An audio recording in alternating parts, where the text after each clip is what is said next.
जय हिंद दोस्तों, रक्षित खन्ना के इस चैनल में आपका स्वागत है। दोस्तों, आज के इस वीडियो में मैं आपको एक जबरदस्त इंफॉर्मेशन देने वाला हूं और ये इंफॉर्मेशन है इक्वल एमएसपी को लेकर। जैसा आपको पता है, इक्वल एमएसपी की जो अगली सुनवाई है वो है 31 जुलाई को। तो दोस्तों, वॉइस ऑफ एक्स सर्विसमैन की जो पूरी टीम है और जो उनके वकील है, बहुत ही जबरदस्त तरीके से तैयारी कर रहे हैं 31 जुलाई के लिए। और हो सकता है कि 31 जुलाई को वो फाइनल निर्णय आ जाए, वो दिन ऐतिहासिक बन जाए, जिससे ओआर जेसीओस की एमएसपी इक्वल हो जाए या उनकी एमएसपी बढ़ जाए। तो दोस्तों, voice of ex serviceman society की तरफ से एक मैसेज शेयर हुआ है इक्वल एमएसपी को लेकर। क्या है वो मैसेज? यूनाइटेड फ्रंट की 6 अगस्त 2023 को रामलीला मैदान में विशाल रैली के अतिरिक्त संगठन 31 जुलाई 2023 को एमएसपी की हियरिंग की तैयारियों में भी युद्ध स्तर पर जुटे हुए हैं। जैसा आपको पता है, वॉइस ऑफ एक्स सर्विसमैन की सोसाइटी जो है वो बहुत ही जबरदस्त तरीके से इस पर मेहनत कर रही है, जो उनके वकील है। जैसा आपको पता है, voice of ex serviceman society की जो पूरी टीम है वो 6 अगस्त को रामलीला मैदान पे एक रैली आयोजित करेगी। काफी मात्रा में, काफी संख्या में पूर्व सैनिक आएंगे दिल्ली के रामलीला मैदान में। एक तरीके का दोस्तों ये आंदोलन है। तो उससे पहले जो 31 जुलाई को जो सुनवाई होगी, तो सारी नजरें उस सुनवाई पर हैं जो दिल्ली हाई कोर्ट में होगी। पिछले हियरिंग में माननीय कोर्ट के सवालों के जवाब में राजीव बहल कुछ और मेरे द्वारा दस्तावेज इकट्ठा किया गया और इस संबंध में सेना और नेवी के जवाब की कॉपी संलग्न है, जिसको शपथ पत्र के साथ कोर्ट में 2 दिन के अंदर मैं दाखिल करूंगा। यानी दोस्तों, कुछ एविडेंस हैं इक्वल एमएसपी को लेकर जो कोर्ट में पेश होने हैं 31 जुलाई को। और दोस्तों, जो voice of ex serviceman society के जो वकील हैं वो तरह तरह के सबूत जुटा रहे हैं ताकि जो ओआर जेसीओस का जो पक्ष है वो मजबूत हो, इक्वल एमएसपी की संभावनाएं बढ़ जाएं। तो दोस्तों, सबूत ही एक सबसे ज्यादा इंपॉर्टेंट है। अगर वही जज के सामने हम अच्छे से पेश करें हमारे वकील, तो ये केस हमारे पक्ष में हो सकता है। आगे क्या लिखा है? कुछ सवाल जवाब इस प्रकार है। अब दोस्तों, अगर इक्वल एमएसपी का केस जीतना है ओआर जेसीओस के फेवर में, तो सवाल जवाब तो यहां पे करने पड़ेंगे।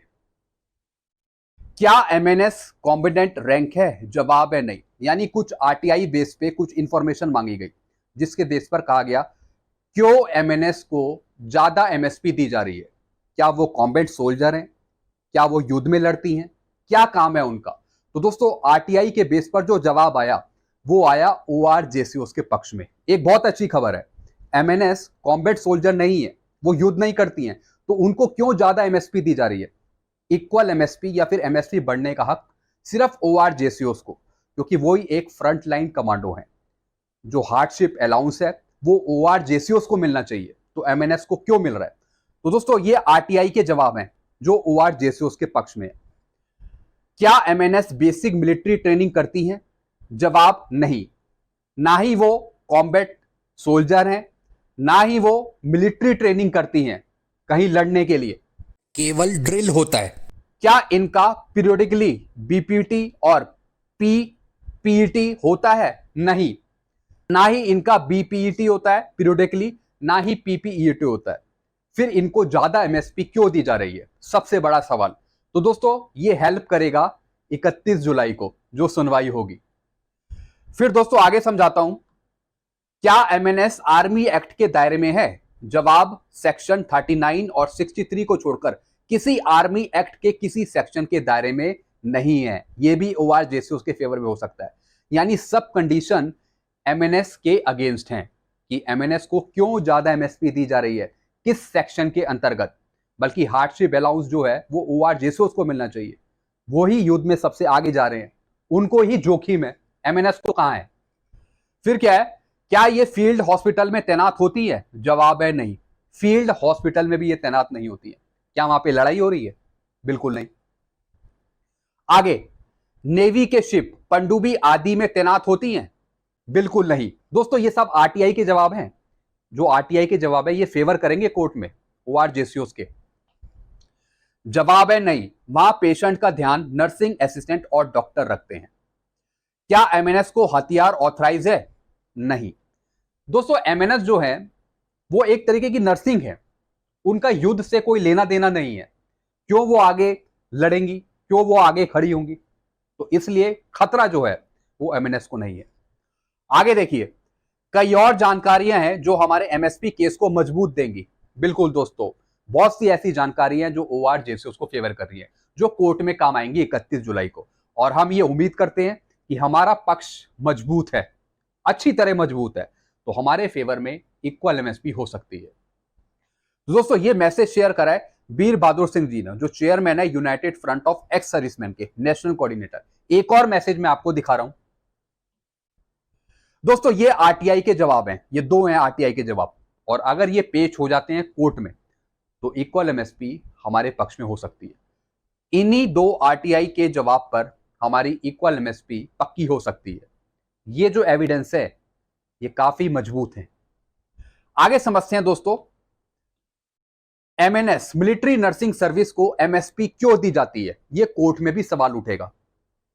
आरटीआई के अनुसार दिए जवाब में तो एमएनएस किसी भी तरह एमएसपी की हकदार नहीं लगती है।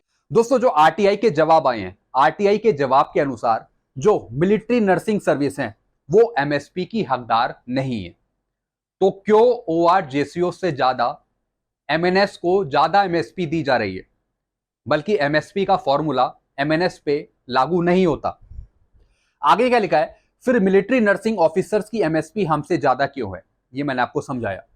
क्या किसी भी सेंट्रल पे कमीशन का इस और ध्यान क्यों नहीं गया? आरटीआई से पूछे के सवालों के जवाब से आपको सब कुछ मालूम हो जाएगा। आरटीआई के बेस पर जो ये जवाब है, सब कुछ इससे क्लियर हो रहा है कि वाकई में एमएसपी किसको मिलनी चाहिए। तो दोस्तों जैसा मैंने आपको बताया, अगर ये एविडेंस पेश होते हैं, बल्कि पेश होंगे ही 31 जुलाई को, और जो voice of ex serviceman society के जो वकील हैं वो पूरी मेहनत के साथ ये केस ORJCO के फेवर में करने की कोशिश करेंगे, तो हमें इन्हें फुल सपोर्ट करना है और हम वेट करेंगे 31 जुलाई का। चलिए दोस्तों, ये मैंने आपको कुछ इंफॉर्मेशन दी है। ऐसे बहुत से सवाल खड़े होते हैं कि ORJCO को कम एमएसपी क्यों मिल रही है, बल्कि एमएनएस ऑफिसर्स को ज्यादा एमएसपी मिल रही है। ऐसे बहुत से एविडेंस हैं जो ORJCO का फेवर करेंगे। वीडियो आपको अच्छा लगता है, वीडियो को लाइक करें, और दोस्तों इस वीडियो को आप हर एक जगह शेयर कर दीजिएगा। तब तक के लिए दोस्तों मैं वीडियो यही एंड करता हूं। खुश रहिए, मुस्कुराते रहिए। Thank you so much.